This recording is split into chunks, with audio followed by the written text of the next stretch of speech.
আসল ষড়যন্ত্র ফাঁস। লাইভে এসে কেঁদে কেঁদে ক্ষমা চেয়ে একই বললেন লাল কার্ড দেওয়া সেই ভাইরাল রেফারি। দর্শক, ফুটবল ইতিহাসের সবচেয়ে কলঙ্কজনক, ন্যাক্কারজনক এবং ভয়ঙ্কর এক সত্য আজ পুরো বিশ্বের সামনে উন্মোচিত হলো।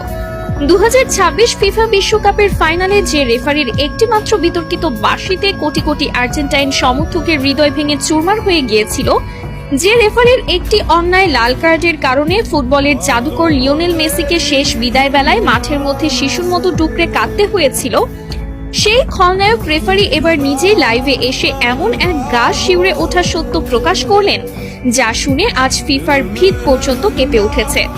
সুইজারল্যান্ডে অবস্থিত ফিফার সদর দপ্তর থেকে শুরু করে বুয়েন্স আইরেসের রাজপথ, সবখানে আজ যেন এক তীব্র ভূমিকম্প আঘাত হেনেছে। ম্যাচ শেষে চারিদিকে যখন তাকে নিয়ে সমালোচনার বিশাল ঝড় বইছে, যখন বিশ্বজুড়ে তাকে ফুটবল হত্যার দায়ে অভিযুক্ত করা হচ্ছে, ঠিক তখনই চরম অপরাধবোধ এবং মানসিক যন্ত্রণায় ভুগে সামাজিক যোগাযোগ মাধ্যমে লাইভে আসেন এই বিতর্কিত রেফারি। আর লাইভে এসে অঝরে কাঁদতে কাঁদতে তিনি পুরো ফুটবল বিশ্বের কাছে, বিশেষ করে লিওনেল মেসি এবং আর্জেন্টিনার কোটি কোটি মানুষের কাছে হাত জোর করে ক্ষমা চেয়েছেন। তার চোখ মুখ ছিল আতঙ্কে ভরা, চুলগুলো উস্কো খুস্কো এবং কণ্ঠ ছিল কান্নায় রুদ্ধ। তিনি যা বলেছেন তা কোনো সাধারণ ভুল বা আক্ষেপ নয়, বরং এটি ফুটবল ইতিহাসের সবচেয়ে বড়, সবচেয়ে ঘৃণ্য এক দুর্নীতির পরিষ্কার স্বীকারোক্তি। রেফারি সরাসরি ক্যামেরার দিকে তাকিয়ে বুক ফাটা কান্নার সাথে বলেন, আমাকে ক্ষমা করে দিন, আমি যা করেছি তার জন্য আমি সারা জীবন নরক যন্ত্রণা ভোগ করব, কিন্তু বিশ্বাস করুন আমি নিরুপায় ছিলাম।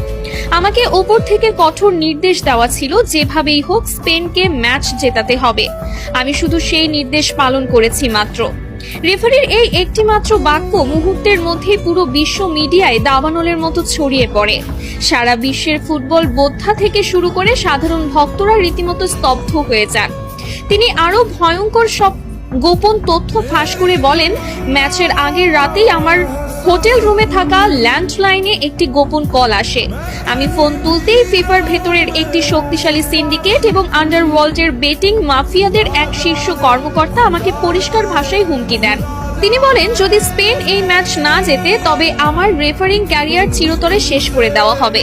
শুধু তাই নয়, তারা আমার স্ত্রী এবং সন্তানদের ঠিকানার কথা হুবহু উল্লেখ করে তাদের জীবনের ওপরও বড়সড় ক্ষতি করার হুমকি দিয়েছিল। আমাকে পরিষ্কার ভাষায় বলা হয়েছিল, যদি তুমি কাল মাঠে আমাদের কথা মতো কাজ না করো তবে তোমার পরিবারের লাশও কেউ খুঁজে পাবে না। ইউরোপিয়ান ফুটবলের ওই কালো টাকার সিন্ডিকেট কোনোভাবেই মেনে নিতে পারছিল না যে লাতিন আমেরিকার একটি দল টানা 2 বার বিশ্বকাপ নিয়ে যাবে। আমাকে